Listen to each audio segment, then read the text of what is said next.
बच्चों, आज हम प्यारी बबली की कहानी सुनेंगे। एक थी बबली। बबली थी तो बहुत छोटी, लेकिन बहुत अच्छी थी। वो सबसे दोस्ती करना चाहती थी। वो एक दिन मेंढकी के पास दोस्ती करने गई तो मेंढकी बोली, तुम बहुत छोटी हो और बदसूरत भी हो, मैं तुम्हारी दोस्त नहीं बन सकती। फिर उसने चिड़िया से पूछा, क्या तुम मेरी दोस्त बनोगी? चिड़िया बोली, नहीं, तुम बहुत छोटी हो और तुम्हें उड़ना भी नहीं आता, इसलिए मैं तुम्हारी दोस्त नहीं बन सकती। ये सुनकर बबली बहुत उदास हो गई और अपने लिए एक चादर बनाकर उसमें सो गई।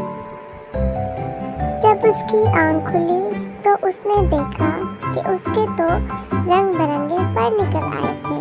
अब वो उड़ सकती थी। बबली बहुत खुश हुई। बबली एक फूल पर बैठी थी कि उसे दोबारा एक दिन मेंढकी मिली। वो बोली, अरे क्या तुम बबली हो?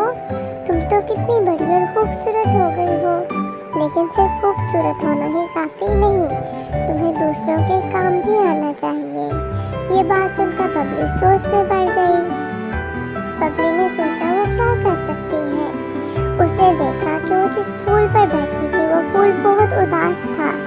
फूल बोला, यहाँ मुझ जैसे दूसरे फूल नहीं हैं, मैं बहुत अकेला हूँ।